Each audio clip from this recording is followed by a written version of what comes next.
force with which two lives come together. Sometimes for good, sometimes for evil.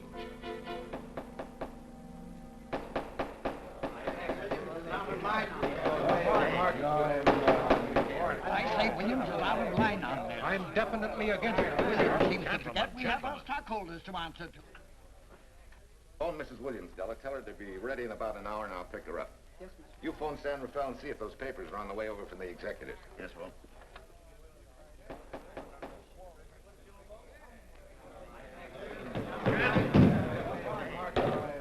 Well, Mr. Darcy, what's the score? 9-0? I'm afraid it is, Walt. If you think you can persuade them to change their minds, go right ahead. Gentlemen, I never interfere in stock issues, dividends, or anything else in your department. I must run my department with no interference. Either I know why and when I need more factory space, or you need another boy. And that's all right with me, too. Because I can take these plants and pick my own spot in the motor production field. You won't have to worry so much about dividends. There won't be many. Hold on. I'm sure none of us want to lose Walt. Or our dividends. What do you say we take another vote?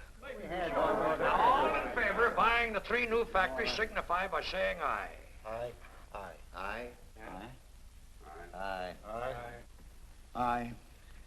An unanimous vote. Congratulations, Walt. Congratulate the board. They're the winners.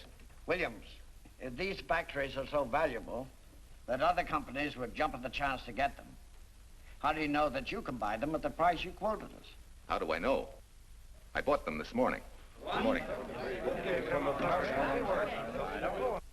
Della, I was asked to rush this up for Mr. Williams. Get my wife, Della? Your maid said she'd gone to the dentist. I gave her the message. Oh, fine. Oh, this just came. Thank you. What about those papers? They're here. Burke's checking them now. Good.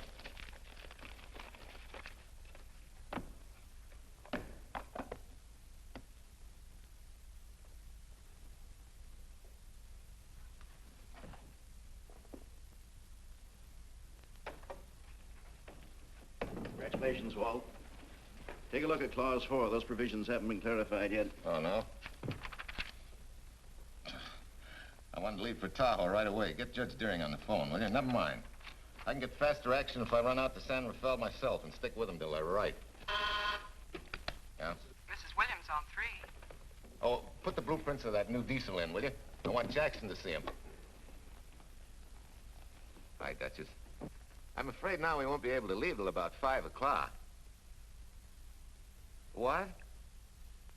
You're not going with me? But I counted on it. But I thought as soon as Dr. Harris took care of whatever it was, I'd feel better. I don't.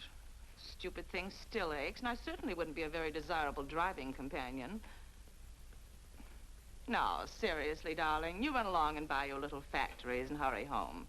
I'll send you back to the office. And cheat me out of my goodbye kiss? Not a chance. I've got to drive over to San Rafael. I'll stop on the way. Love me? Bye, dear.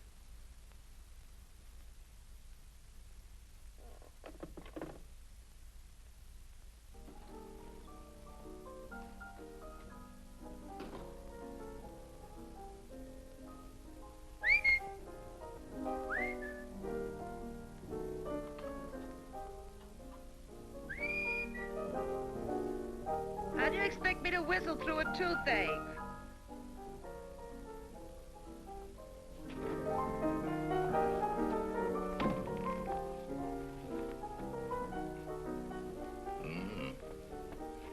Nothing in the whole world smells as sweet as you do, Duchess. Certainly don't feel sweet. I was grouchy as an old bear. Well, old Doc Williams can give you something to fix that. Close your eyes. Relax a minute. Take a look at that and see if you don't feel better. Oh, Walt. Oh, darling, it's beautiful.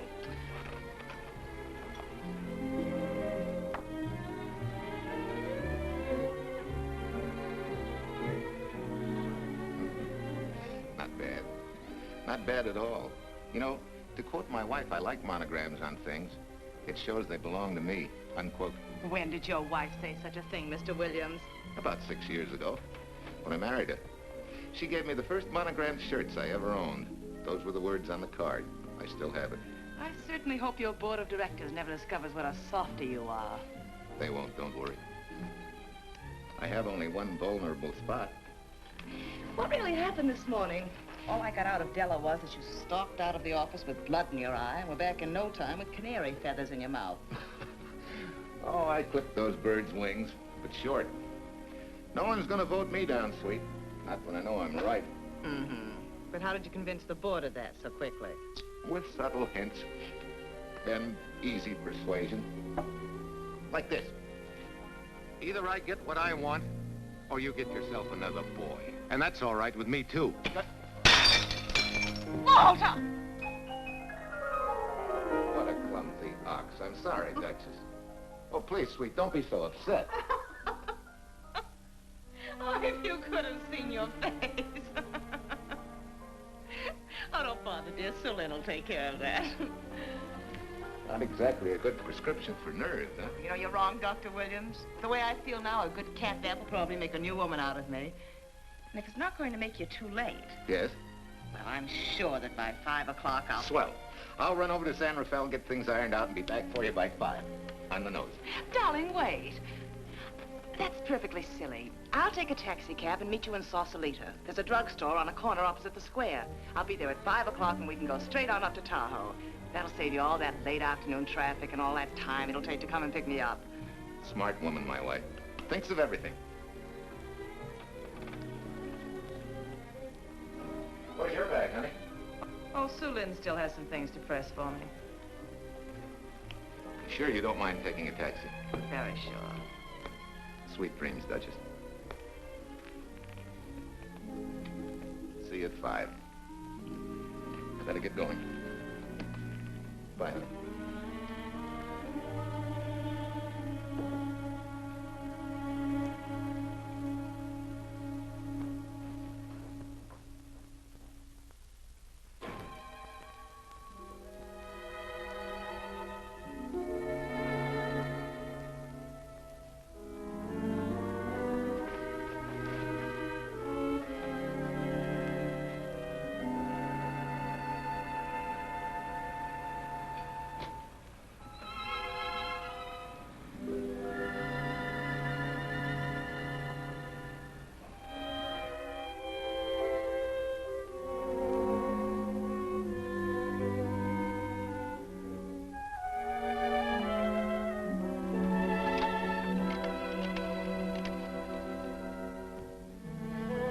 Long distance? I want Berkeley 79721. Hello. Ah. Hiya, beautiful. Yeah.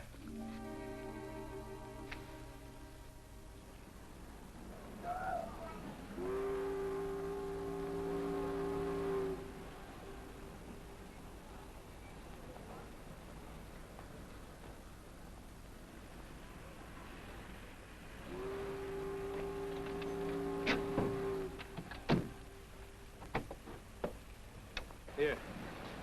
Don't forget, turn this stuff over to a bellboy at the airport hotel in Oakland. Tell him to hold it for Jack Burns. Jack Burns, the airport hotel. That's right, I'll be checking in later. What do I owe you? $1.15 a here. All this stuff back to Oakland. Yeah, here. Buy yourself a new key. Thanks.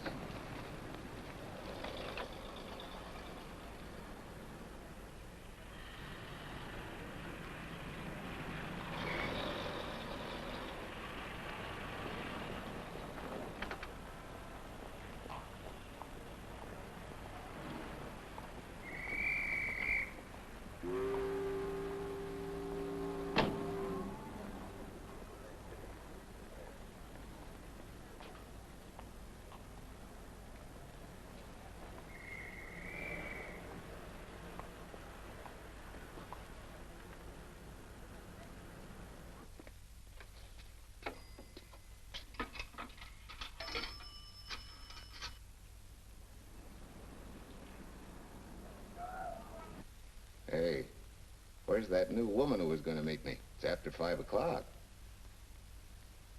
Oh, gee, I was so sure you were going to be okay. Maybe you better get yourself another dentist, huh? Of course I understand, honey, of course. Just to prove it to you, I'm coming right on home. No, you really mustn't, darling. I'm going to be perfectly all right, really. And besides... Besides what? Well, I've done something you're not going to like. You remember Aunt Margaret back in Illinois? You mean the old gal in Evanston? I'm way ahead of you. How much? Well, it isn't money this time. It's another relative. Her favorite nephew, Jim Torrance. All of a sudden, right out of the blue, just after you left, he telephoned me from Berkeley. Okay, Judge, I'll see him when I get back. Well, you don't understand, dear. You're going to see him right away. I'm what? Well, all he seemed to want was to be able to get back to Illinois, so I... So you buy him a ticket. That's easy. Well, it isn't. I offered to, but he got huffy and said he didn't want any handouts, and... Well, without thinking, I told him we'd pick him up and give him a lift as far as Denver. I won't say I'm getting exactly an even trade for you, but where do I find this guy? Well, he should be there right now. I told him to be on the lookout for a cream-colored roadster, just in case we failed to recognize one another after all these years. Oh, darling, you're such a lamb. You sure you forgive me? What do you think? Well, I better run along or Cousin Jim might get nervous. Take it easy, sweet, and miss me, will you? I do already. Don't drive fast. And please take care of yourself. Softy. Goodbye.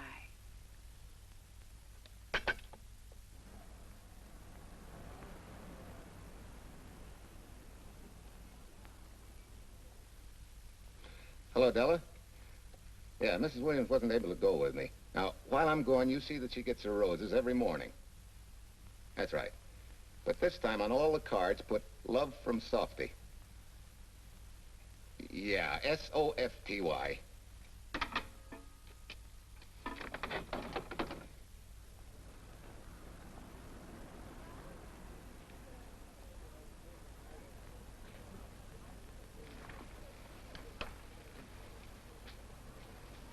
Hello. You must be Jim Torrance. Yeah, that's me. I'm Walt Williams. Hiya, Jim. Hi. Where's Irene? Oh, she's a little under the weather at the last minute. Worse luck. Oh, that's too bad. I was hoping I'd see her. Yeah, I'm disappointed, too. Where's your luggage? Oh, I'm wearing it. Less trouble that way.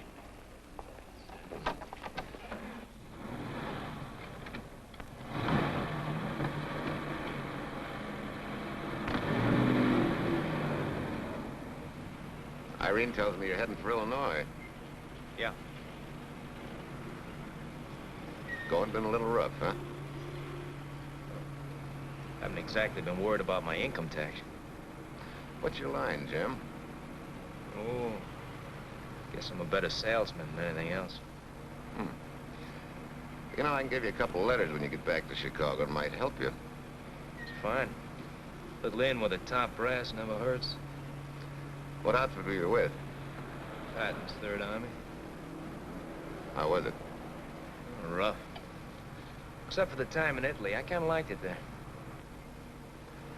Patton's outfit never got to Italy. Of course. But most civilians never know or care, and I figured you didn't either. Well, I fooled you that time.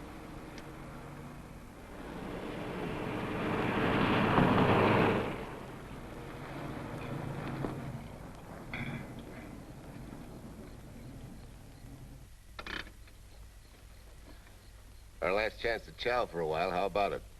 No, thanks. I grabbed a hamburger while I was waiting for you. I can still taste the harness.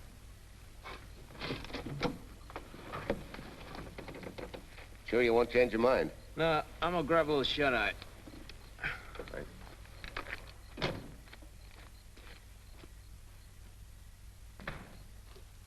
Chicken sandwich and a Coke. One chicken sandwich. Chicken sandwich coming up.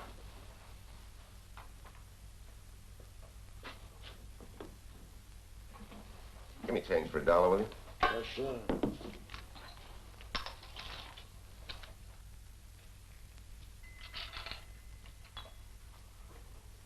Thanks.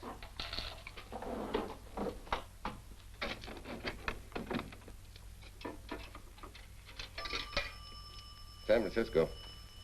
Klondike 2, 6714.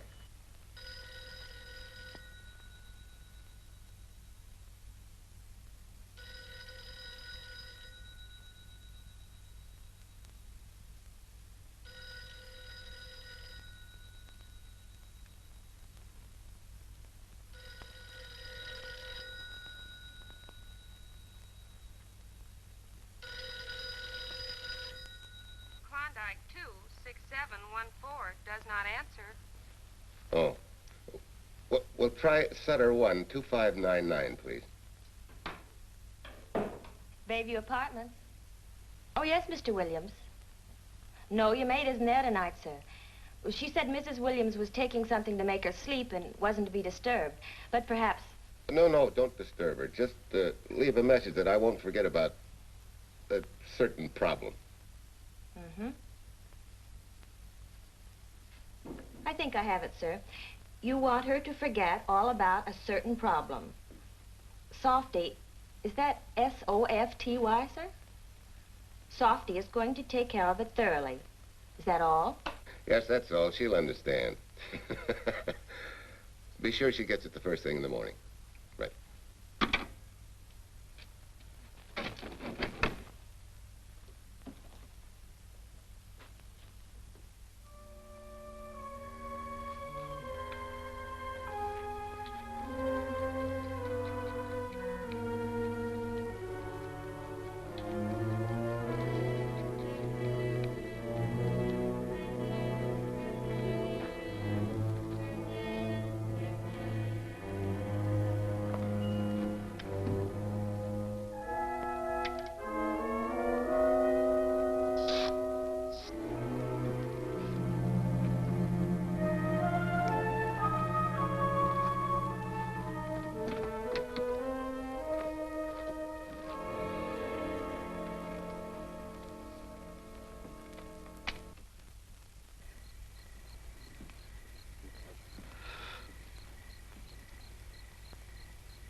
Oh, hi. Yeah. It's been so long since I've been behind the wheel of anything but a Caterpillar or a Jeep, I had to find out what a real buggy feels like. Why don't you drive for a while? Oh, swell. Nothing would suit me better.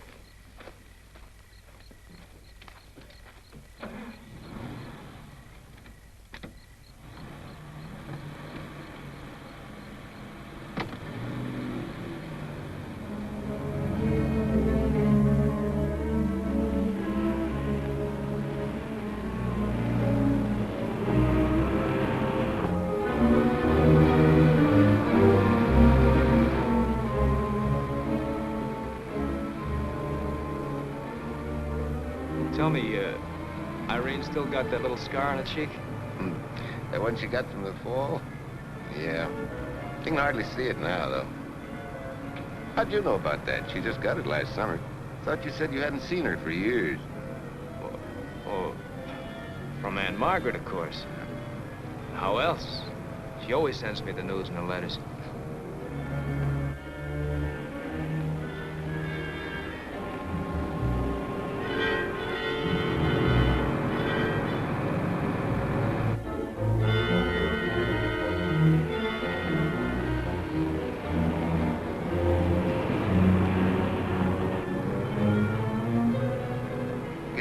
Margaret will be pretty happy to see you. Irene says you're the favorite nephew. Afraid my lovely cousin was just giving me a build-up for your benefit. You don't know Irene. Maybe not.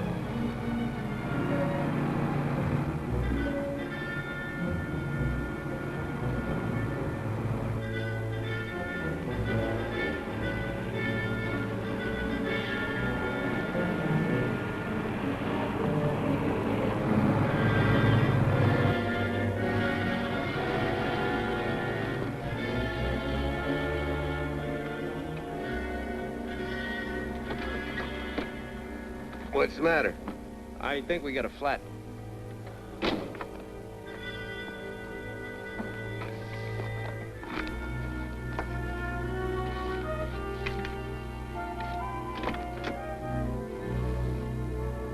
Yeah, flat as a flounder. Well, let's get to work. Hey, look out there, young fella. That's quite a drop.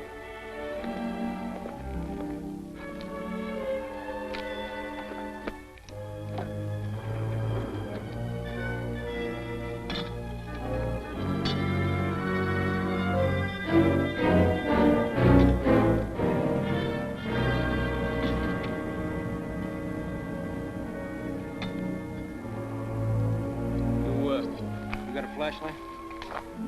I think I have. Get the jack. I'll take a look.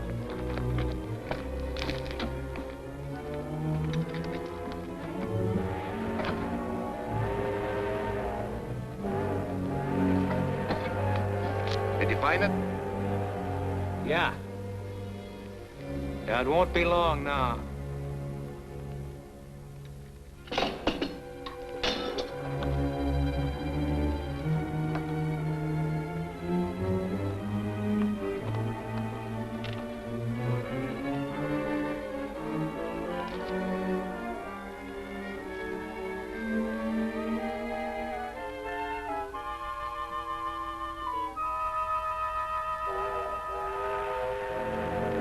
Come on, let's get going. Wait a minute. Did one of your cufflinks fall out? Huh? Oh, something dropped. I heard it fall right down there at your feet. Hmm. Well, he must have rolled under the car.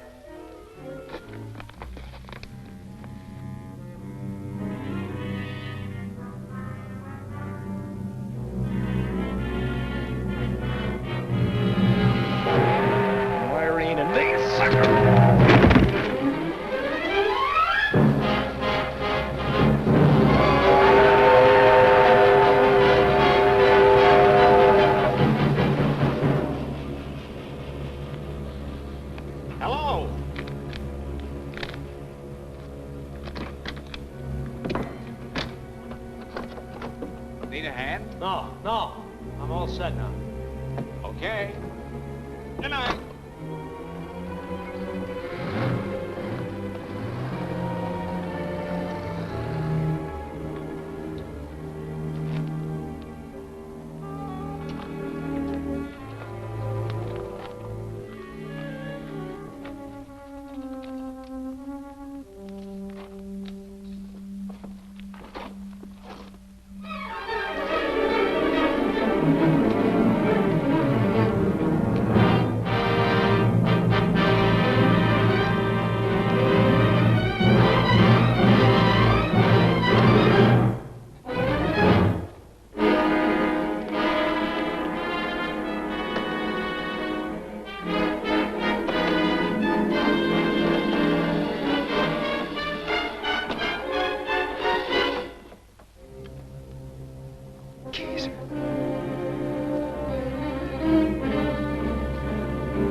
Must be crazy.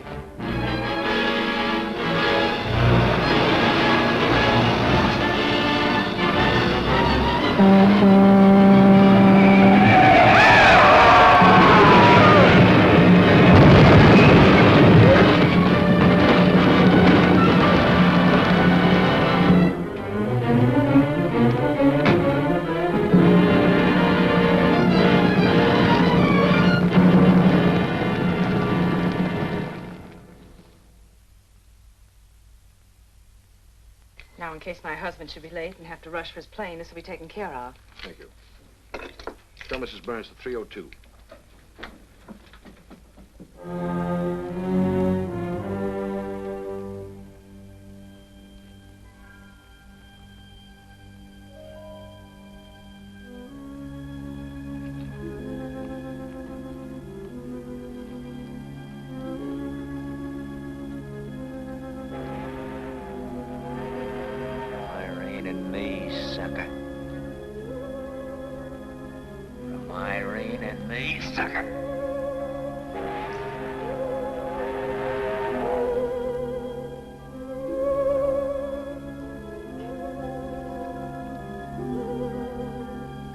Take care of yourself.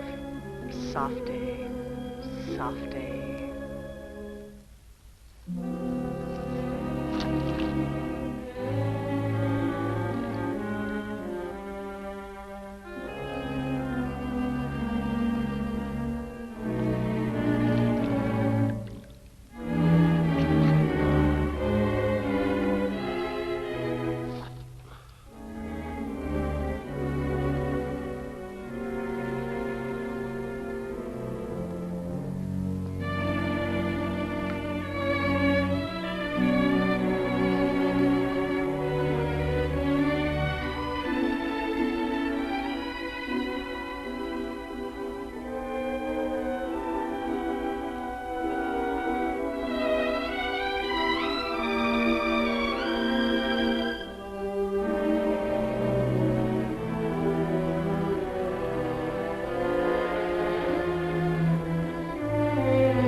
Young lady. Excuse me. I want to see Mrs. Walter Williams. I'm sorry, sir, but she left orders not to be disturbed. I'm sorry, too. Lieutenant Quincy of the police department.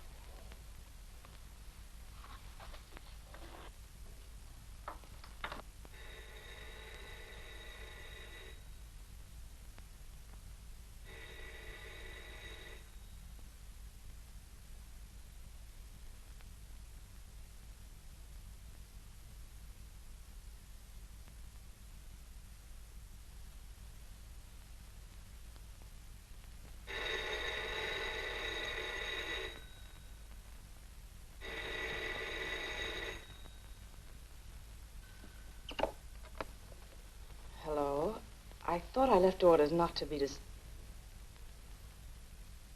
Oh, I see. Ask him to come up, please.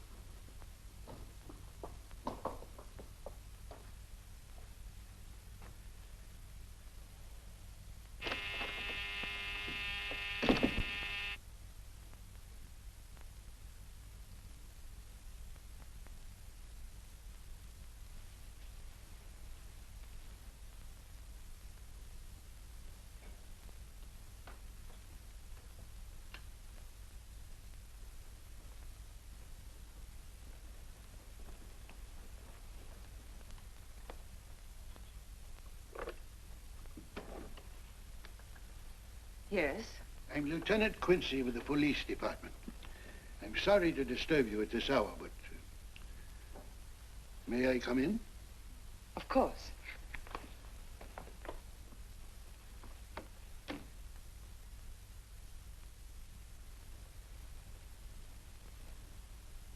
Well, Lieutenant?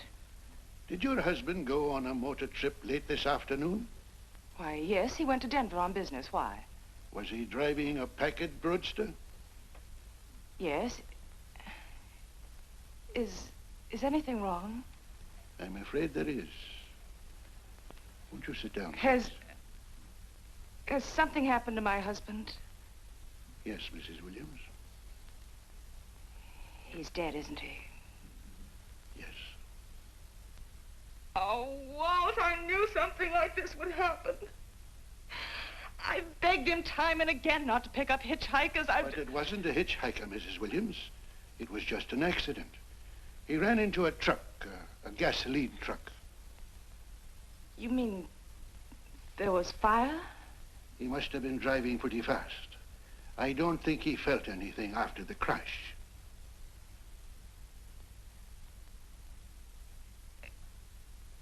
If there's nothing more you need me for, Lieutenant, I think I understand. And may I say you've taken this with a great deal of courage. Good night, Mrs. Williams.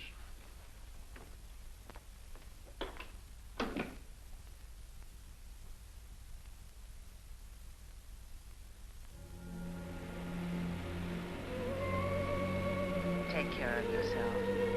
Softly. From Irene and me. Softly.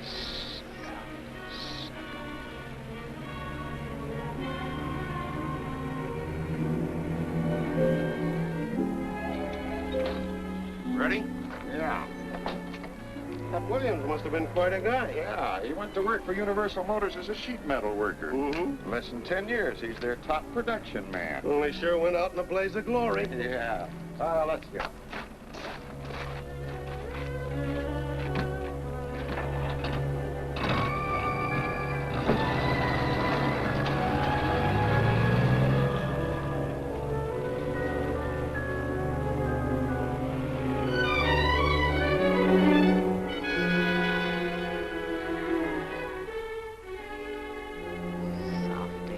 From Irene and me. Sucker. Sucker. Sucker.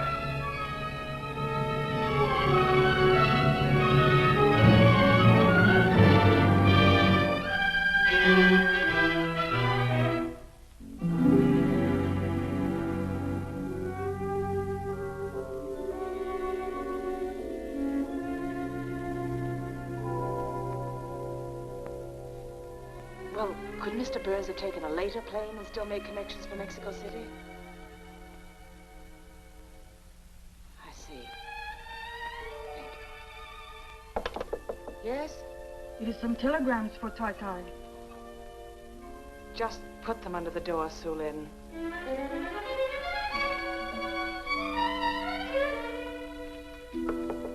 Please, Tai, a policeman Quincy most anxious to see you. Ask him to wait, Sulin.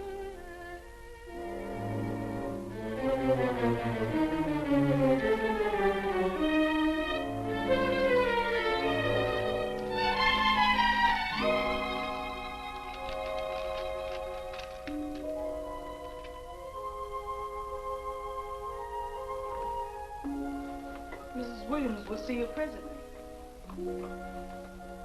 Well, wait, please.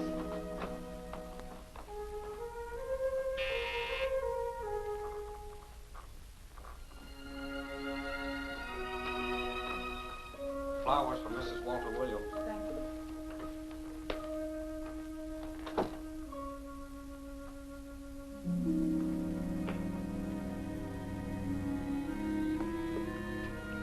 Roses like Mr. Williams always sending when he's away.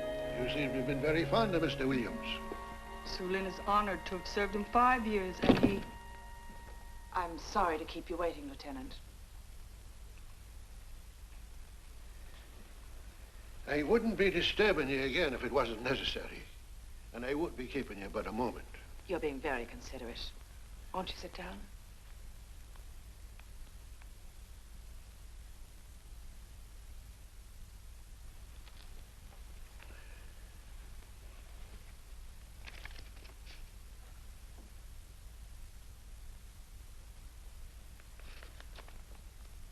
Everyone's been most thoughtful. And why shouldn't they be? Forgive me. I'm all right now. What was it, Lieutenant?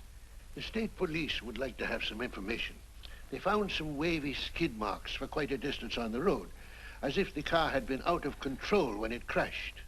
Tell me, was Mr. Williams a reckless driver? Why, no. He was a fast driver, but certainly not reckless. Well, was he a heavy drinker? Quite the contrary. Well, what about his health? Could he have had a heart attack and lost consciousness before the accident? Why, no. He was in perfect health, but he'd been working much too hard lately and was overtired. Perhaps he fell asleep at the wheel last night. Oh, poor darling. If only I'd been able to go with him last night, he might still be alive. Well, maybe so and maybe not. You mustn't blame yourself, Mrs. Williams. Fate plays an important part in these matters. Your handkerchief.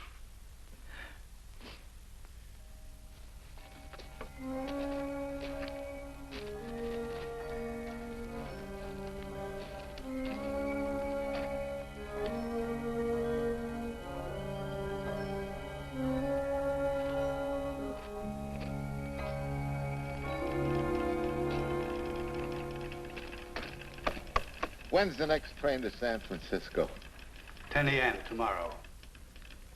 You sure there isn't one sooner? No, I'm sorry.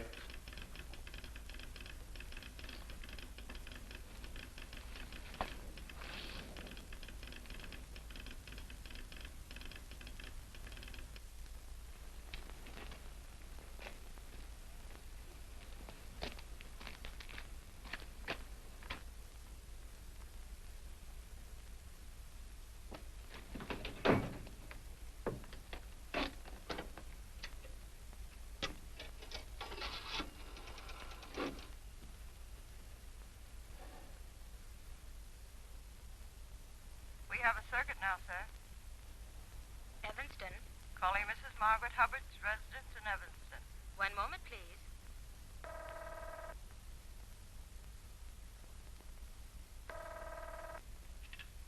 Hello? Mrs. Margaret Hubbard? Yes? Who's this? Long distance. I have a call from Mr. James Torrance. Who? Mr. James Torrance. He's her nephew, Jim Torrance. The call is for your nephew, Jim Torrance. I haven't any nephew, and I don't know any Jim Torrance. Sir, Mrs. Hubbard says she doesn't know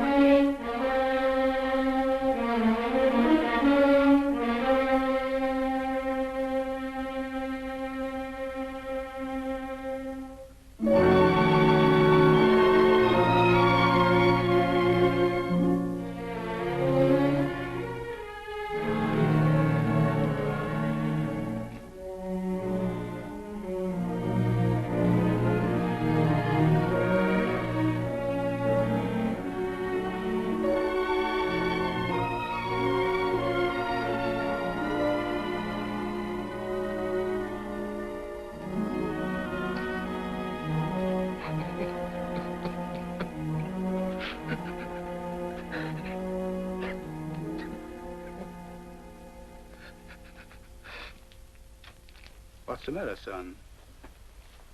Looks like you need a doctor. Doctor? I can't leave the station, but old Doc Bender's just across the road there.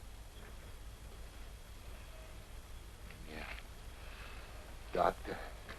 Think you can make it? Yeah. I'll make it.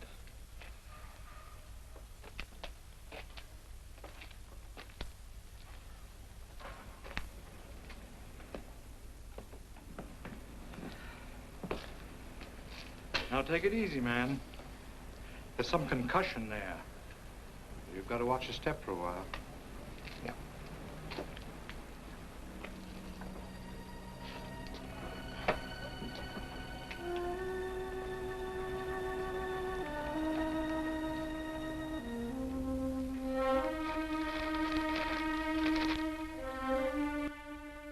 Walter Williams' beautiful widow, who by her own request sat alone in the family alcove during the service.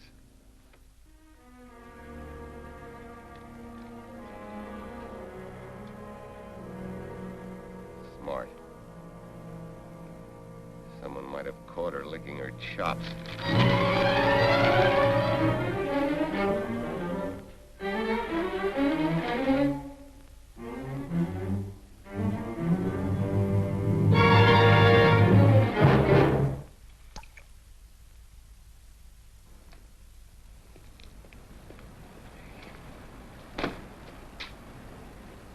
Hey, what's that? Walter Williams. Hey, ain't that the guy that... For the love of Mike, what's that briefcase doing here? He's dead. They did him a dirty trick if he ain't. Hey, now, wait a minute. Don't touch it. We better turn it over to the police.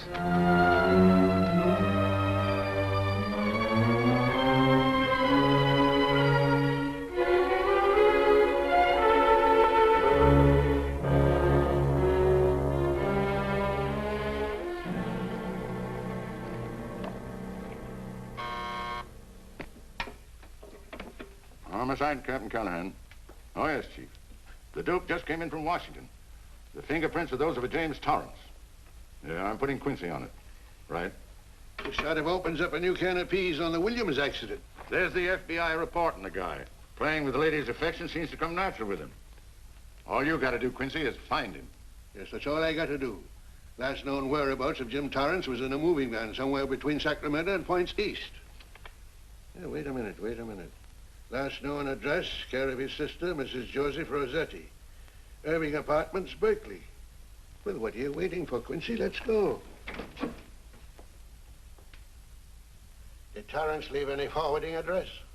No, he said he was going to send it to me. Sorry to trouble you. Oh, Lieutenant, if you should happen to hear from him, will you let me know? There's an unpaid telephone bill and a bundle of laundry. Laundry. Let's have a look.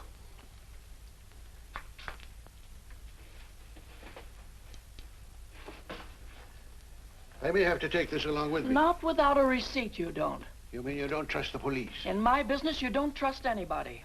Mine, too. Holy St. Valentine's Day. Look, he had the same thing on his shirts, too.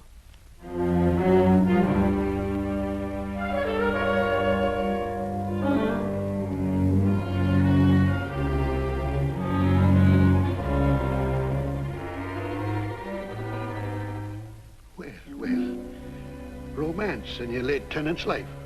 Did you ever see the lady? You know, I never did. But I always knew when she'd been here, the wonderful perfume. I lay you 10 to 1 she's a rich widow. Could be. Wait, I'll get you his telephone bill. Pretty fancy stuff for a hitchhiker. Yeah, but he's a pretty fancy hitchhiker. According to the shirt maker, a certain lady in the town had these made special. And they're just like her husband's. Only his initials were WW. Sort of smells, don't it, Cal? Now take a look at this little item. It was also found in the laundry. I for Irene and W for... Well, it could be for Williams, too, couldn't it? Yeah. Homicide, Callahan speaking. Hello? Oh, hello, Fitz. Hello. What news? Oh? Any luck? Both days, huh? Swell. Have it typed up and sign it. This report of Fritz will be a nice little topper for this pile. His checkup shows calls from Torrance's phone to Williams's private number, and a flock of them going the other way, including one on the 7th and several on the 8th. The 8th, in case you've forgotten, is the date of Walt Williams' accidental death. Well, that ought to be enough to get an indictment out of the grand jury. Go pick her up. I'd like to play a long shot first. It might give us 2 for 1. Well, take 'em one at a time. A bird in the hand is not going to lead us to its mate. I'd like to give the lady a little more rope. Well, Thanks. I thought you'd agree.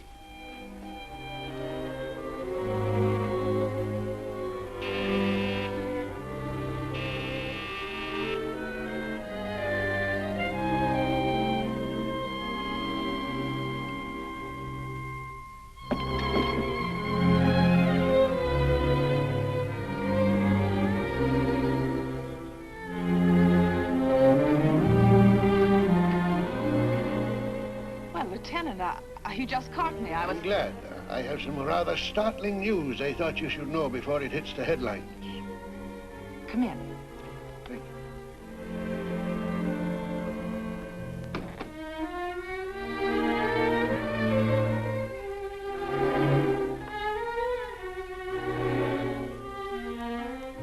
Sit down, won't you, Lieutenant? Thank you. I'm very anxious to hear about this news. It seems that your first hunch, remember, that a hitchhiker was responsible for your husband's death? Well, Mrs. Williams, you may have been right. Why, I don't understand. Your husband's briefcase turned up in Kansas City yesterday in a moving van that had stopped at the scene of the accident that night. Apparently, the murderer made his getaway in it. That explains the wavy skid marks that made us suspect your husband was ill or unconscious at the time of the crash. Yes, I suppose it does. And by now, the man is probably out of the country and never will be found. Don't you worry, Mrs. Williams. There were fingerprints on that briefcase. And as soon as we get the FBI report from Washington, his identity will be known and his description sent out on police broadcast. Oh, we'll find him all right. But just now we are keeping things quiet so the murderer will feel safe until we are ready to close in on him. Yes, I can see the wisdom of that. Yes, I thought you would understand and cooperate. As soon as we know his name, it is possible that you might recognize it as someone with a motive. There's that possibility. You know I'll do everything I can to help. I'm sure of it. Now I'll run along. You'll hear from me. I'll let myself out. Don't bother. And don't worry. Good day.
$1.35.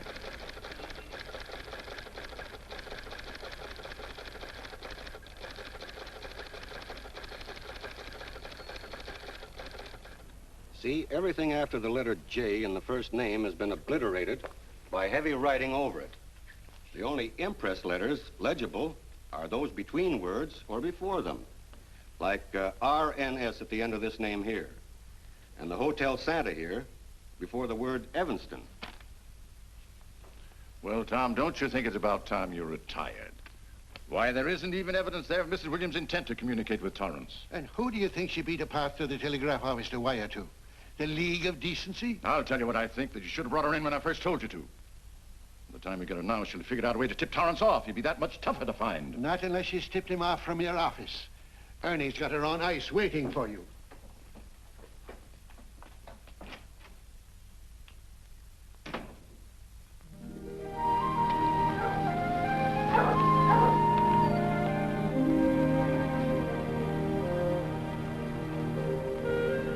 Pretty good, huh? Fastest growing little town in Idaho.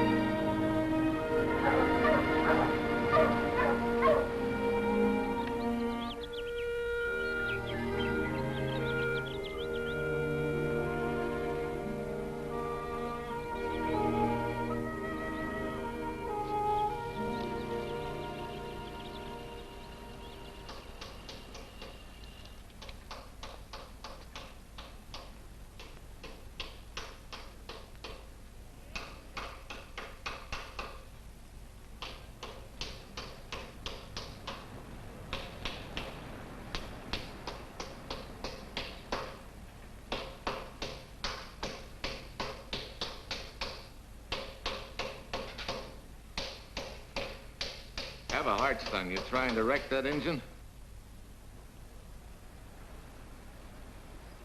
Oh.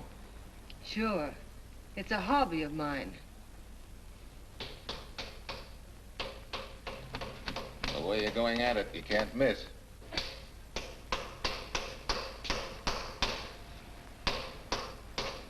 Here.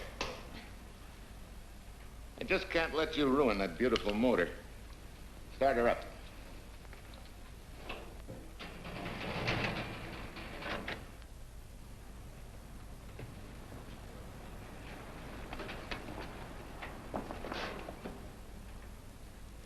Okay, start her up.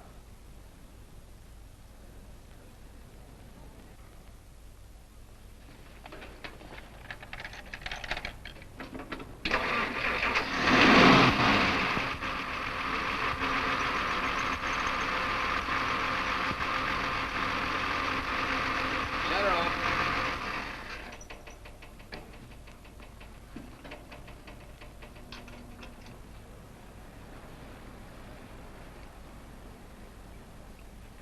You're certainly not a mechanic by trade. Hands like that. Maybe it's a hobby of mine.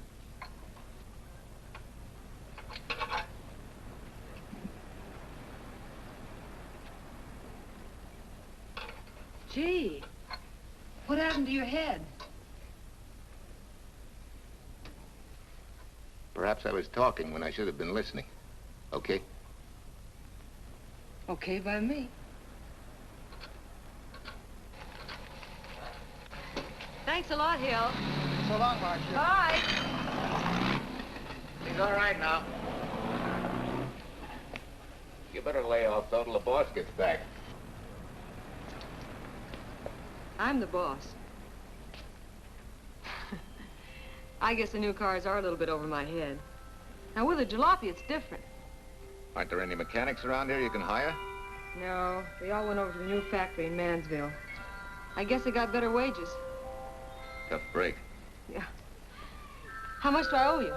Oh, forget it. Well, I'll be shoving along. Well, at least have a cook in the house. You might as well. Marcia, can I use your phone a minute, please? Sure, help yourself, Uncle Ben. Never rains but what it pours. 650, please. Flat tire this morning. Now the danged engine stalled on me. Nice and cold. Wilson's garage? No, I did not give you the wrong number. Fine thing using my phone to cheat me out of repair bills. Aren't you ashamed? You gave me the wrong number. 650, please. You're a nice girl, Marcia Peters, and your ma's a fine woman. And I'll always buy my gas and oil here. But you ain't never gonna tinker with my car again. Busy? Busy. Always busy. Yeah. Wait a minute. We're not so busy. Would you like to do another good deed and give Uncle Ben a hand? Why not? Where is your car, mister? Maybe I can help you. Why, are you a good mechanic? Very good. And very reasonable. Well, just what you need, girl. Better hire him. It's an idea, Uncle Ben. Come on. Thanks for the Coke. Sure.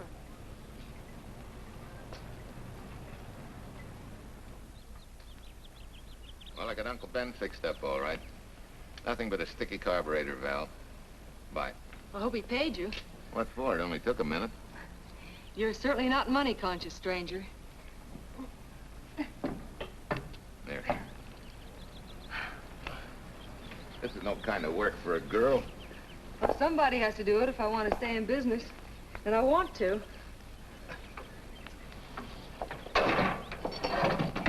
Must be some business that you're better suited for. Didn't you lease this place to somebody? Sure. I did while my husband was overseas. But when he was killed in Okinawa, well, we'd made a lot of plans for the future here. And I had a hunch he'd like it if I took over and tried to make a go of it. Takes more than a hunch to do that. I got along famously. Business has been fine until lately when the help got short. Could be again. I had a good mechanic. Yeah. You sure need one, all right.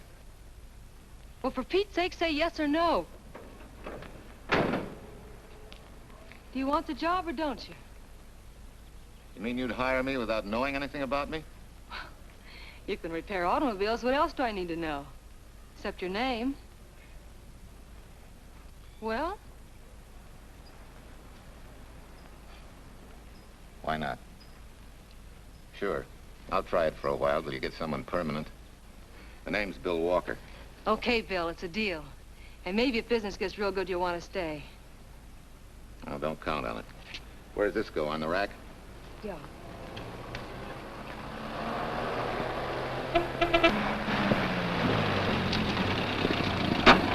Marcia!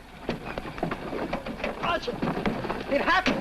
It's a boy, 8.5 pounds. Pair of shoulders like a prize fighter. Well, congratulations, Papa. How's Jane? Ah, perfect. Everything's perfect. Gotta get down to the store and tell the gang. Almost forgot. Oh, gee, thanks, Ed. I'm sorry, I won't have enough for the gang. Yippee!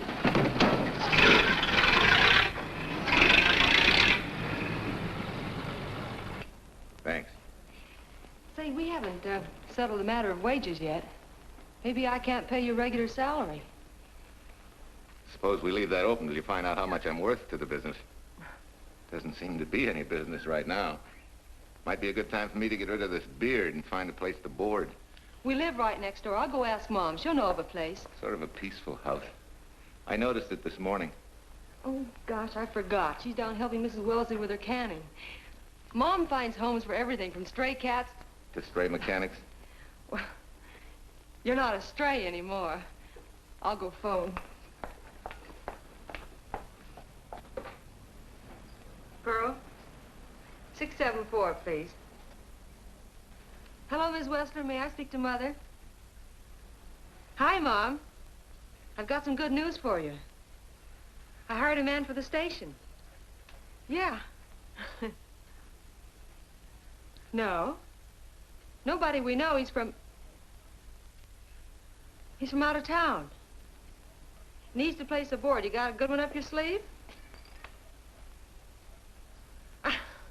Okay. Says she has to meet you first to come home for supper. Huh? And you like apple or cherry pie? Cherry. Cherry it is, Mom. See you later. Oh, now I gotta get rid of this. Hey, where's the nearest barber shop? The one and only, just up 2 blocks. Tell Judd you're working for me. When you get back, we'll close up and go home. Thanks.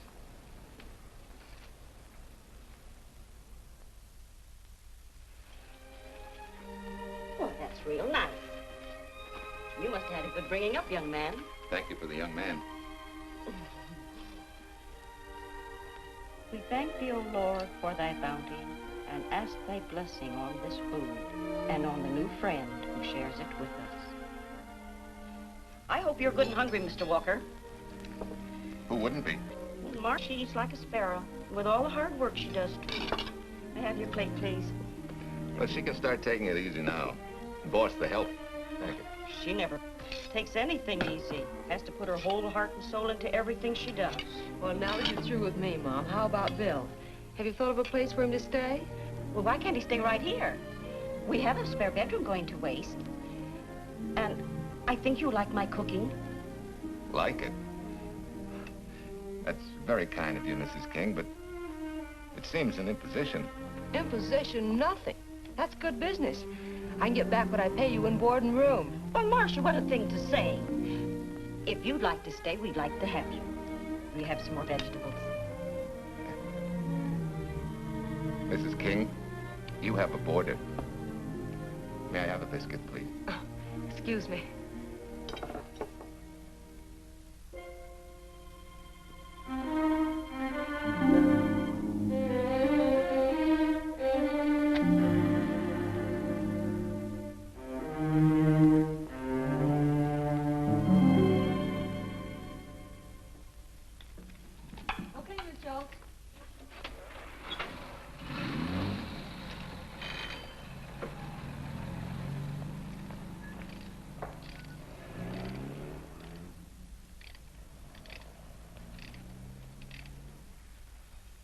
It's wonderful the way tools seem to come alive in your hands. You seem to sort of come alive, too. As though you got real pleasure out of working with them. I do. When you're doing a job with them, you can't think of anything else. Bill, if something's bothering you, why don't you get rid of it? What would you prescribe, doctor? Amputation. For that stupid chip on your shoulder.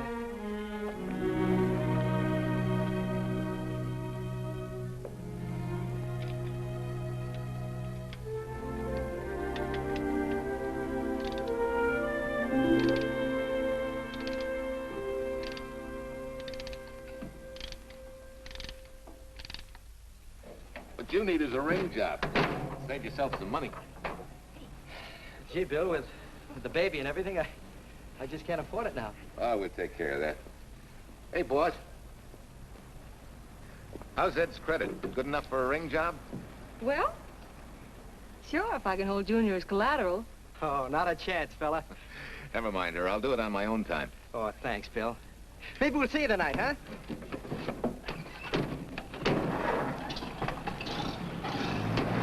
Some shoulders, huh? Yeah. Some father, huh? Bye, Marcia. Bye, Marcia. Bye. Nice kids. Hey, was Ed clowning about their being hard up? No.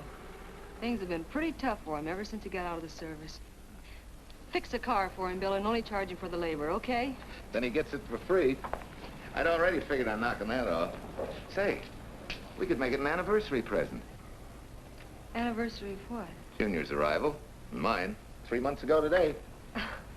Time certainly flies. That was a lucky day when you came to MP service.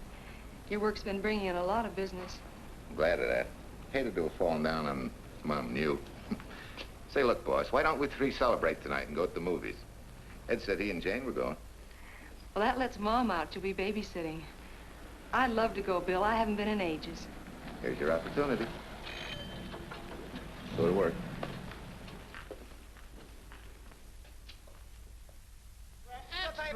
Irene Williams, held for murder. Read all Extra. Irene.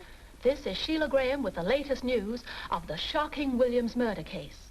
While beautiful Irene Williams is held for trial, charged with conspiring to kill her late husband, the police are searching for James Torrance, believed to be the lover of Mrs. Williams and her partner in the horrible murder of Walter Williams.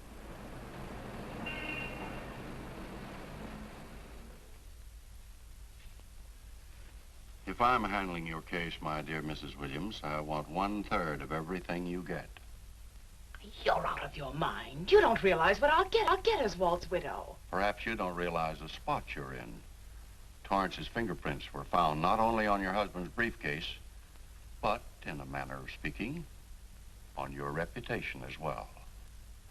There's a detective named Quincy, a very smart cookie. He isn't exactly for you. Frankly, Mr. Warner, I'm beginning to wonder if my attorney is for me. Underestimating the enemy's ammunition would scarcely be wise. Now, if we can get to trial before Torrance is found, they'll never get a conviction. But... But what? If he shows up, we may have to fry him. Oh, no. Let's not cross that bridge until we have to. But if it comes to a choice, we're not going to burn, are we?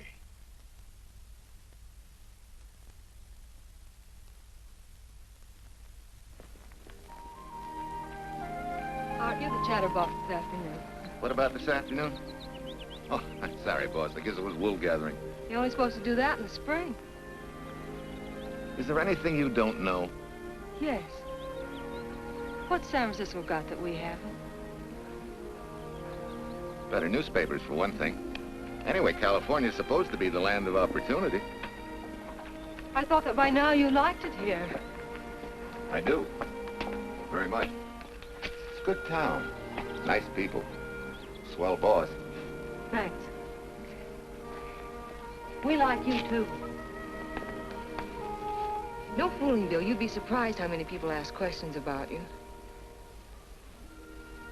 What kind of questions? Oh, where you came from, do you have any family, and do you like it here, and are you going to stay? Al Knox asked me at the movie last night if you wanted to join the volunteer fire department. Just interested, friendly things. I suppose it is natural for people to wonder about a stranger who moves into their community, like I did. You know, I've been thinking, maybe it wasn't such a good idea, you and I going to the movies last night. It's all right being seen in the station and here with Mom, but... Oh, you get used to that in a town this size. They're always trying to marry people off. You just ignore it, and after a while they forget about it. I'll go get cleaned up for supper.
Tell you how many years this Sunday takes me back. Did you always fall asleep during the sermon? I wasn't asleep, Mrs. Peters. I merely closed my eyes to concentrate. Oh, well, that's what you call it. I had to nudge you to stop you from nodding. Quiet. You're disturbing my reminiscent mood. Even smells the same. Could be the same bees buzzing in the same clover. As they say, you can take the boy out of the country, but... A rolling stone gathers no moss. It has to stop rolling sometime, doesn't it, Bill? Sometime, maybe. We grow a very becoming shade of moss here in Larkspur. Don't you think? You grow a lot of nice things here. Anyone in particular? You'll have to skip the answer to that one. Someone tore it out of the book. You're married, aren't you, Bill? Yep. That's right. You must have loved her very much to have been hurt so deeply. To be so afraid of someone, even yourself. Maybe it's better that way. then no one gets hurt. Bitterness and hatred hurt everyone. Can't you see, Bill? They're like a wall that shuts out all the sunshine from a garden and lets everything wither. Make room in your heart for something else, can't you? I guess this is my day for sermons. Sorry. As Mom would say, you never get rich minding the other fellow's business. Hey, that's a flyer. I'll be seeing you.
Sent a couple of jars of peaches.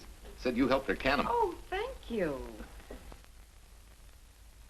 When I delivered the doc's car, he insisted that I have a bite with him. Where's the boss? Took a book back to the library for me. Huh? What a day. Hey, what's the idea? Are you darning my socks? Well, I thought a drawer full of holy ones isn't doing you much good. I found it when I put fresh papers in your bureau yesterday. You have a heap of things that need mending, haven't you, son? Does Marcia know? Do you think I'd tell her? This is your problem, Bill. Because I found out about it doesn't give me the right to tell anyone else, not even Marcia. When you trust folks, you trust them, and you give them a chance to work out things the way that seems right to them. How can one little woman be so big? Don't forget, it's a lot easier to be tolerant and understanding at 50 than it is at 25. Yeah, Ma. I'm going next door for a while. Grandma Thompson's ill.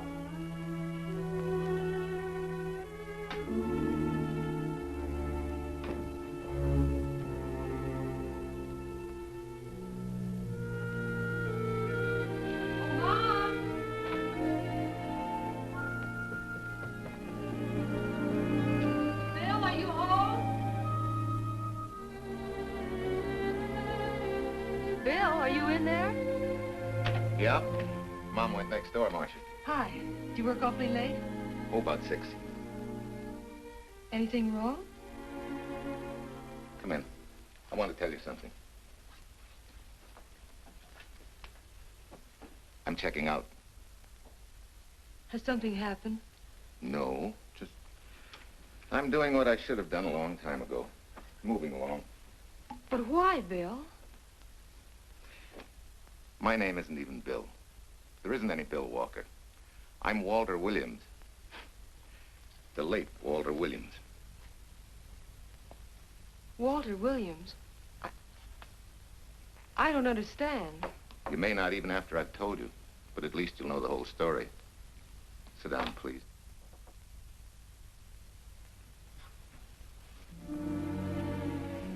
Finally, Larkspur. And you.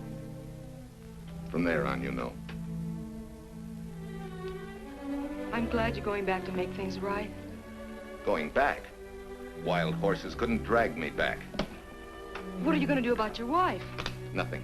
You're going to let her go to trial for murder? Oh, no, Bill. Why not? She tried to kill me, she and her cousin. But they didn't. Who says they didn't?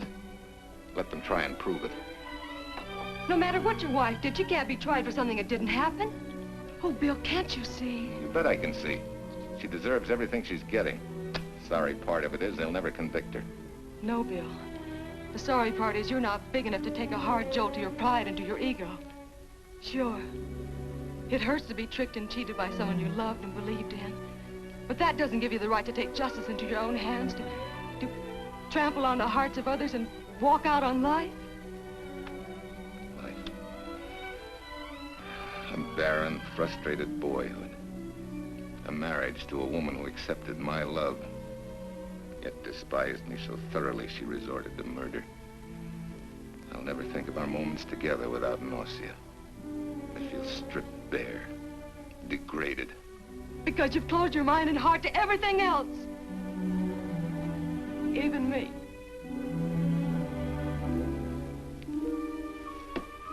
Oh, Bill, please. Don't destroy the one chance we have for happiness. We haven't got a chance. Doing the right thing never works out. I know.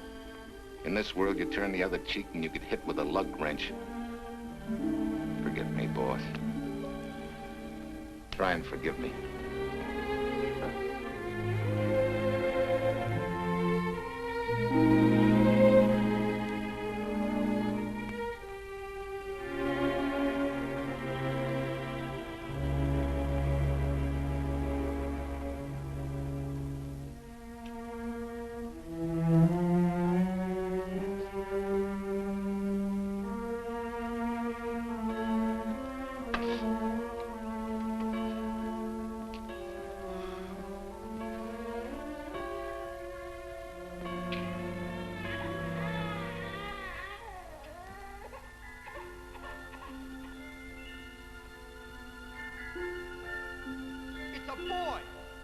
Shoulders like a prize fighter.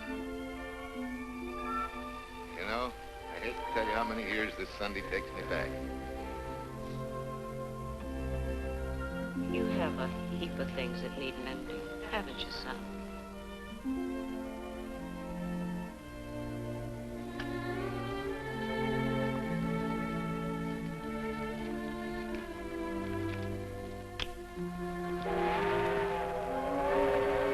Take care of yourself. Softly.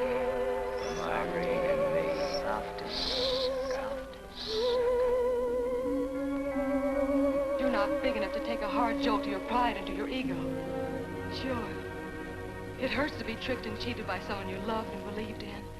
But that doesn't give you the right to take justice into your own hands. Trample on the hearts of others and walk out on life. Oh, Bill, please. Don't destroy the one chance we have for happiness.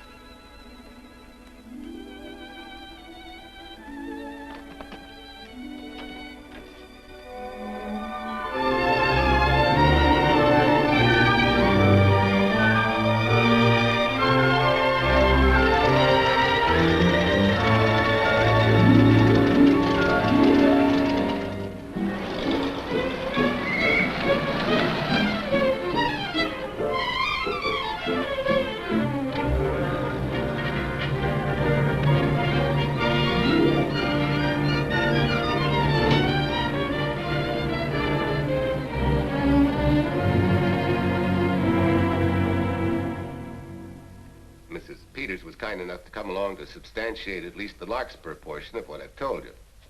Very thoughtful of you, Mrs. Peters. Mr. Williams, when you read in the newspaper that the hitchhiker who attacked you had been, well, a close friend of your wife's for some time, it must have been a great shock to you. I didn't come here to discuss my emotional reactions, Lieutenant. If you need me for anything further, Captain, my office will know where to reach me. Let's go, Marshal. Just a minute, Mr. Williams. We'll need your signed statement for the grand jury when we ask for your wife's release. It won't take long to be typed. Yeah? All right.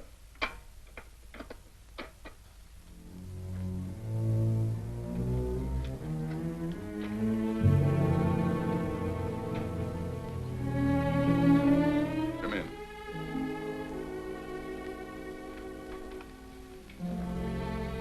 Sit down.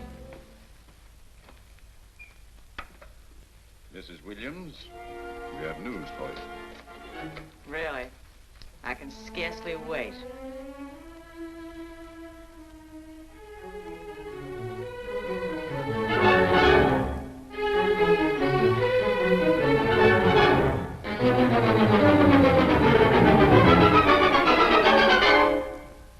It seems it was Torrance who was in the car when it crashed. Jim? Dead?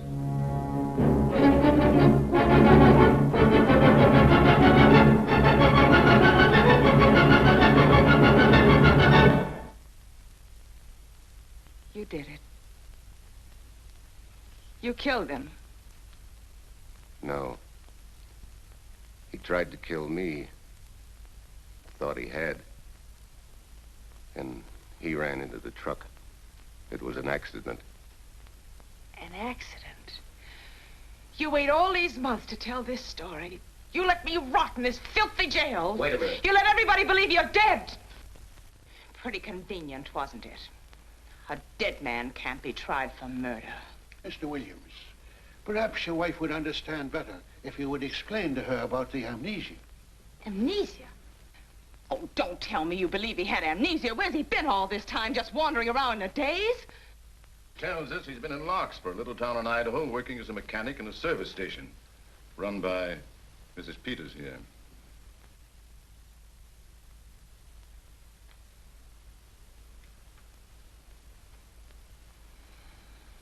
I understand perfectly. Now that my chance for happiness is dead, I suppose you'll demand the divorce I begged you to give me so that I could marry Jim. That's fantastic. Yes, isn't it? After you telling us that the man you picked up was a perfect stranger. Well, that's not true. The time and place for meeting Jim had all been arranged. I must advise you, there's a law that a wife can't testify against her husband. There's a law against murder, too, but that didn't stop him, and nothing's going to stop me until I'm through. It's all right with me, Captain. Go on. Talk your head off.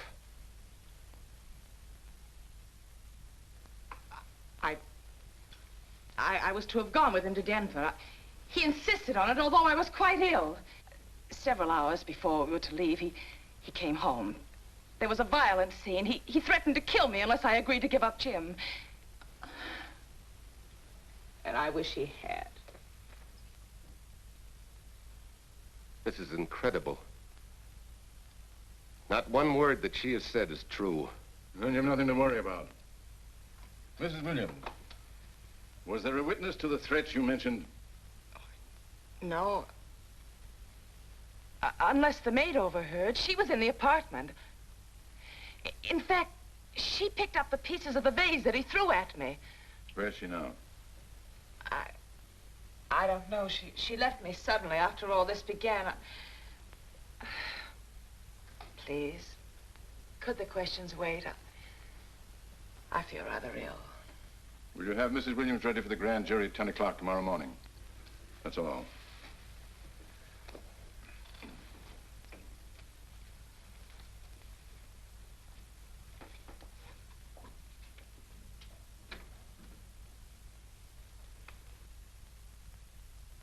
We're going to hold you too, Williams.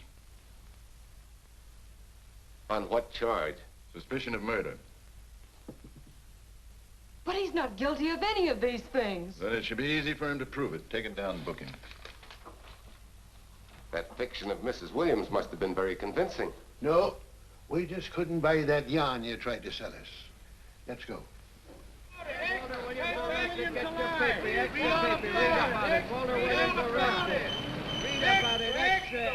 Watch me, wife freed and murder charge. Extra, get your paper. Walter Williams charged with murdering wife's lover. Extra, get your paper. Irene Williams goes free. Husband held. Extra, get your paper. Wife freed and murder charge. Walter Williams charged with murdering wife's lover. And Daly's going to cover Williams' office. Okay, boys, hop to it. I want all I can get by 10 a.m. tomorrow for the grand jury. Okay, Chief. Oh, Tom, don't miss a bit. Dig up everything you can on Williams and the Peters dame. You sort of believed Irene Williams' story, didn't you, Ben? She made better sense than he did. Well, sure, she's a better liar than he is. Don't forget, I went all through her grieving widowhood with her. She's a bad customer. Well, that's for the grand jury to decide, and Williams insisted on letting her talk. So it's his funeral. Funeral, all right. Especially with that yarn he told. But murder's out of character for him. There's a few pieces missing somewhere. There might be in Idaho, if it's not too much out of character for you to get going. You're going to miss me, Cal, when I retire next year. Maybe I'll join Private Eye and solve your cases for you.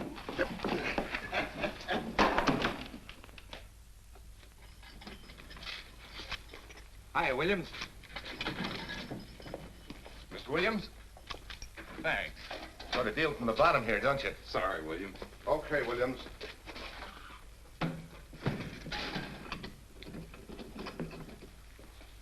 Well, not very good news, judging from your faces.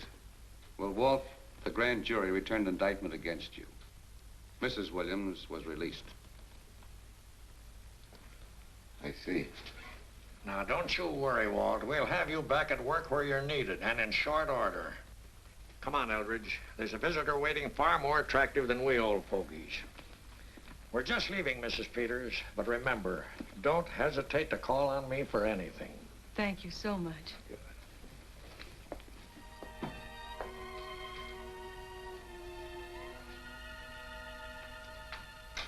Hi, boss. Bill, what have I done to you? If it weren't for me, you wouldn't be here. If it weren't for you, I wouldn't be. I came back here because I wanted to believe in the things you do. I still do, no matter what happens. Will you do something for me? Go back home, where I know you'll be taken care of. Not a chance. You'll have to think up a better reason than that to get rid of me. I'm a big girl now. I've just been to Larkspur, Williams, where I found these newspaper clippings. Of course, some of them are 3 months old, but you seem to treasure them, so I brought them along. So?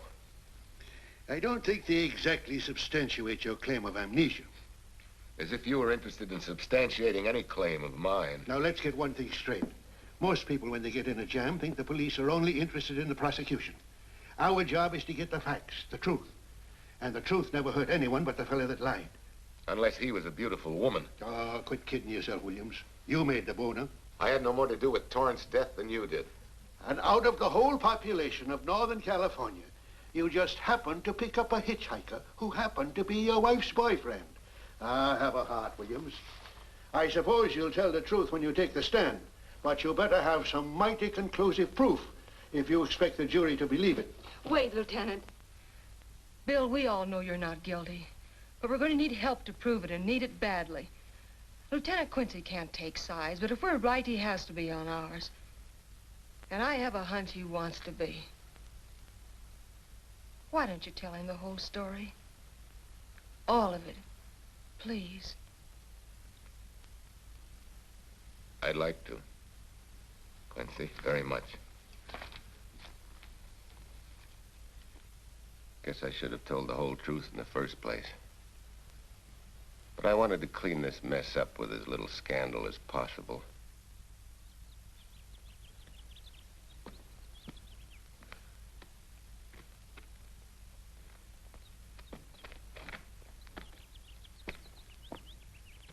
Well? No sign of the lug wrench or anything. My dear Mrs. Peters, will you please stop trying to be a detective? How many times do you think the police have combed this spot for any kind of evidence? Now, be a nice girl. Take Mr. Williams' advice. Go back to Larkspur. What time is it? It's only 4 o'clock. We still have time to go back to town and go on our hunt for Sue Lynn. Now, look here, young woman. You've had me on the run since early morning. But, Lieutenant, the maid seems to be our only hope now. We've got to keep looking till we find her, that's all. That's all? Wait. She was naturalized, wasn't she? Suffering chopsticks. Quincy, you dumb flatfoot. This Sue, what's her name, was Chinese born. If her port of entry was San Francisco, there'd still be a file on her, photo and all. Let's go. Back to town. Immigration.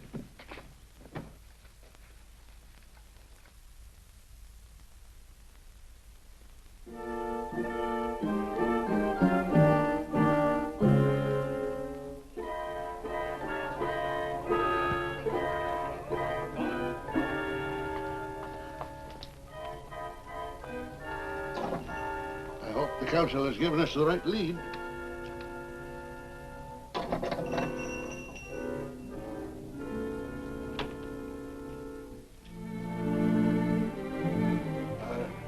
You are sing? Understand? You savvy English? Also French, Italian, and Hebrew. May one ask what is desired?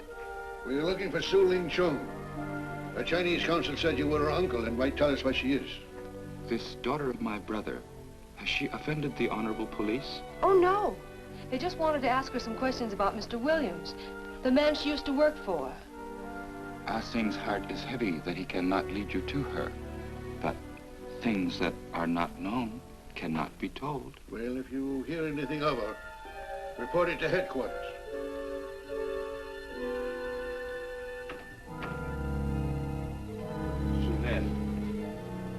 Untruth is not good for soul, and not wisdom when told to policemen. Better for the soul to be kind than to be wise.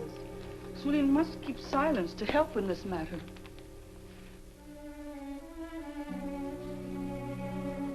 You know, you're quite a gal. In case I haven't told you lately.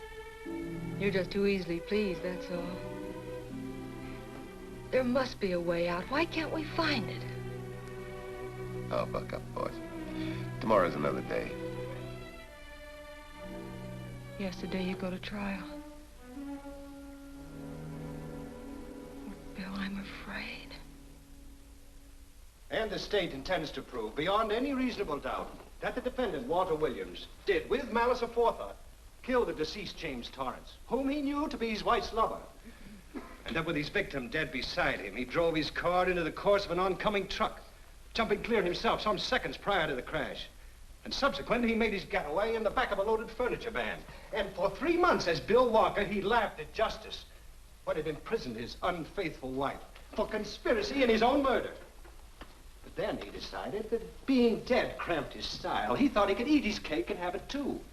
So he returned, most anxious to explain his long absence and to right the dreadful mistake that had imprisoned his wife for 3 months. Ladies and gentlemen, it was a cold-blooded, premeditated murder and must be punished to the fullest extent of the law. Call the first witness, please. Captain Callahan, did Walter Williams tell you what suddenly cured his amnesia after 3 months? No, he did not. But he did tell you the man that struck the blow which caused the amnesia was a total stranger, a hitchhiker he had picked up. Yes? And that he knew nothing of this man's identity or relationship with his wife until he suddenly recovered from his amnesia and heard or read the details. That's what he said. That's all. Thank you, Captain. Your witness, Counselor. No questions. No. I saw no signs of amnesia, but definite concussion. He was a bit evasive in answering questions, but not vague or unsure. In your opinion, Doctor, could this head injury have been caused by a fall? Yes. If the head had struck on some object, such as a stone or a metal pipe. That's all, thank you. Your witness. Dr. Bender, are you familiar with a tool known as a lug wrench for changing automobile wheels? I'm afraid I am, sir. I've had a regular epidemic of flat tires lately. Well, then, in your opinion, could this head injury which you treated have been caused by a blow from a lug wrench? Yes. It could have been caused by that, too. Thank you, Doctor. The ones with the earliest dates, you will notice, are heavily creased, as though they'd been carried in a wallet or a coat pocket. Thank you. Lieutenant Quincy, will you kindly tell the court where you found these newspaper clippings? In the bedroom occupied by Mr. Williams in Mrs. Peters' home in Larkspur, Idaho. Is this your handwriting, Miss Revere?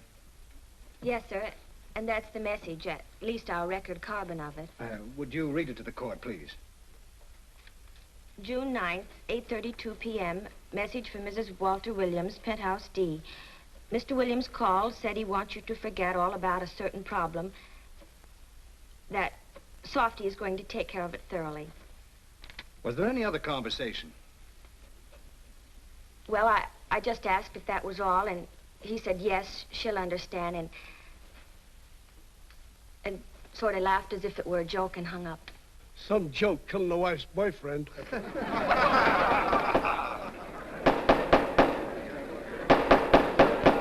of the state versus Walter Williams. All the rounds so far have gone to the prosecution, and it was a grim-faced Williams who was returned to his cell this afternoon.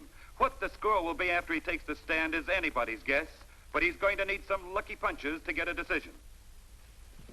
And though Torrance struck with intent to kill, after telling you this is from Irene and me, sucker, you still telephoned Illinois to find out if there was a cousin Jim. You are hard to convince, aren't you, Mr. Williams? Is it so incredible that a man should fight against believing such a thing about his wife? Oh, that is very touching. From a husband who planned a trip on which he intended to destroy his wife and did kill her lover. That's a lie. Your Honor, I object to the conclusions drawn by the prosecutor and move that it be stricken from the records. But, Your Honor, there is a corpus delicti, remember? Who was your wife's lover. Objection sustained. There's also her own story, which in front of witnesses you insisted she tell.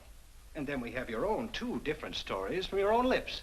One featuring a perfectly strange hitchhiker, the second an equally strange cousin Jim, without a questionable substantiation for either bit of fiction.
You remember me, don't you? I was here with Lieutenant Quincy from the police department. I just followed Susan up the stairs. I saw her come in here. You must be mistaken. I'm not mistaken. She's here. I must see her. Our thing, don't you understand, is to save a man from prison, even from death. I will send her to you.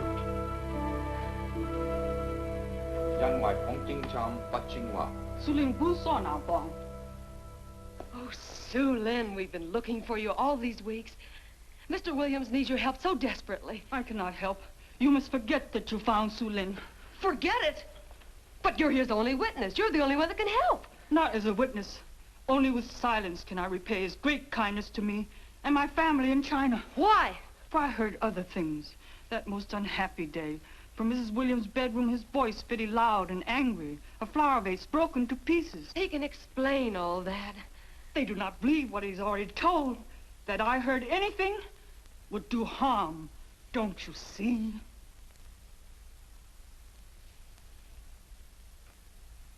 Yes. Much sorrow comes from women who know not honor and truth. And Mrs. Williams, she was not true even to that Torrance man. What made you say that? That night when he was killed, her sickness was but wall of falsehood, behind which she could go secretly to a meeting place. You mean she went out that night? Sue Lynn, are you sure? Yes, because next morning in her bedroom I found street shoes that had been worn. Her coat on the closet floor, with the sleeves turned inside out, as though removed hurriedly. And in one pocket, a door key to some hotel. Sue Lynn, that's it. Proof that she and Torrance had planned to meet that night after he killed Mr. Williams. What hotel was it? Oh, I don't remember. The key. What did you do with it? Returned to coat pocket. Come on. We'll get to Lieutenant Quincy. He'll know what to do. And pray, Sue Lynn, every step of the way.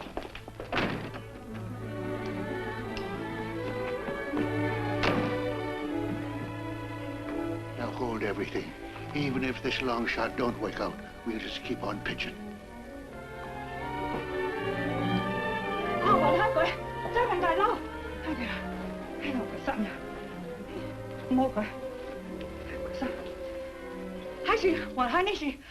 Here it is, yes. Room 302, Airport Hotel, Oakland. Maybe we got our miracle. A special little Chinese one. It is to hope that Sue Lynn was of small help to Mr. Williams. Oh, Sue Lynn. Come on, copper. Next stop, Oakland. A certain little lady's hotel rendezvous. I was on night duty then, all right, but I sure don't remember a looker like this. Quite a dish, eh? A little too highly seasoned for my digestion, thanks. Lieutenant, just found a couple of cars for room 302 on June 9th. George Baxter, checked out at noon. Mr. and Mrs. J. Burns. Room not slept in. J. Burns. Burns. Look, Quincy.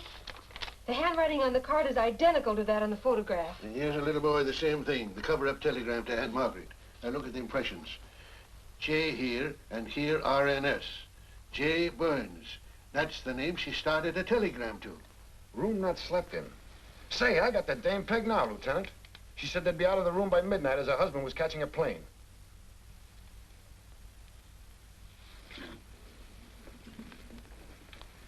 But Quincy... Reservation for Sam Andrews. Yes, sir. This ties it all up, doesn't it? Yeah, like a greased pig. What do you mean? We've got the evidence now, the proof. Of what? Sue Lynn's theory that Irene was playing the field? This evidence only proves that she came here to keep a date with a man named Burns. We can't even prove that he didn't keep the date. But you know he didn't. There wasn't any Burns. It was only a name that she and Torrance used. Fine. If you can prove that, Williams will be free. But none of this will prove it. Sorry, copper, but we are just up another blind alley. Willie? Yes, sir. There's a couple of sample cases from Mr. Sam Andrews. Came up from the station this morning. Take them to Parlor B right away. Sure thing, sir.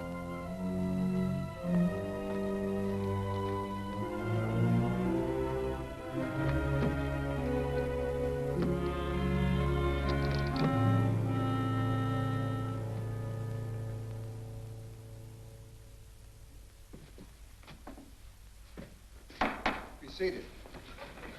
Case of the state versus Walter Williams. Proceed, Mr. Aldrich. Your Honor, we will call Mrs. Irene Williams. Take the stand, Mrs. Williams.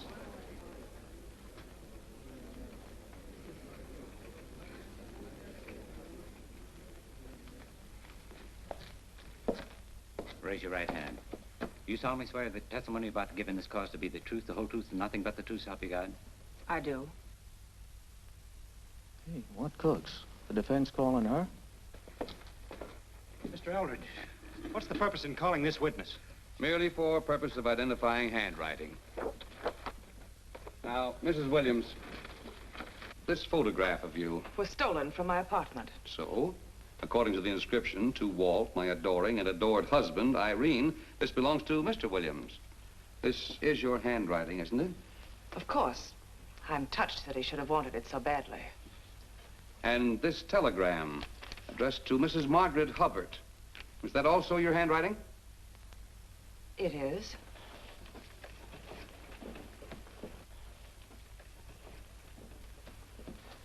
Now, Mrs. Burns, I mean Mrs. Williams, this photograph is inscribed to Jim, my adoring and adored Irene.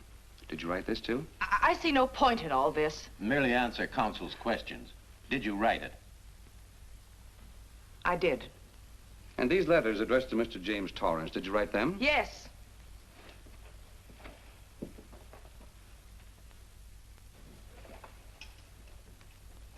And this monogrammed garment, A gift from you to Mr. Torrance? Why must I be tortured again by all this? I never made any secret of my love for Jim Torrance. That's why he's dead. Your love for Jim Torrance. Yet on the very night he was killed, you had a rendezvous with a man named Burns, didn't you? I don't know what you're talking about. I don't know any man named Burns.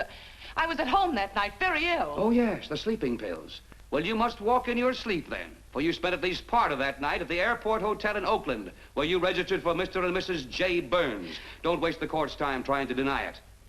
This is the registration card that you signed at 9:20 p.m. And there's the room clerk who assigned you to room 302. And this, Mrs. Williams, is the key to room 302, which you very carelessly left in the pocket of a coat which was found in your closet yesterday. All right, I was there. Now you're satisfied. Not quite. This J. Burns, Mrs. Williams, was his first name Jack? Yes. Have you been in contact with him lately? No. How long since you've seen or heard from this Jack Burns? Well, I don't know. I don't remember. You bet she doesn't remember, because there isn't any Jack Burns, and there never was. That was an alias for Jim Torrance. And it was Torrance who was to have met you that night, after your charming little plot to kill your husband had been duly executed. It's not true. It's not true. I have bad news for you, Mrs. Williams. I can prove it's true. These pajamas, these letters, this picture, all of which you identified for the court, were found in this suitcase, which is full of the clothes and personal belongings of Mr. James Torrance. And the suitcase was found in the baggage room of the airport hotel, where it's been held since June 9th. And it says on this tag, in large print, hold for Jack Burns. That is all, Mrs. Williams. Just a moment, Mrs. Williams. Your Honor, in view of the evidence presented, we now ask for a dismissal of the state's case against Walter Williams. And we intend to charge Irene Williams with conspiracy to commit murder against her husband, Walter Williams. Oh, no.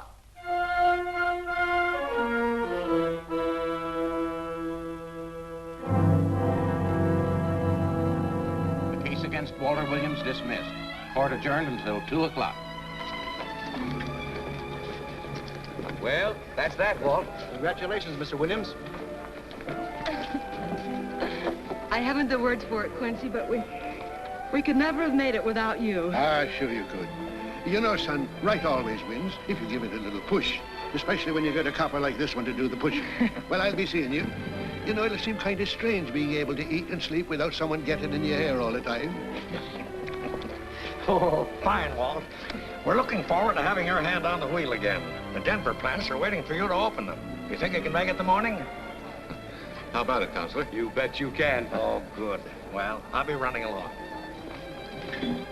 Well, you think you like Denver? It's okay by me, boss.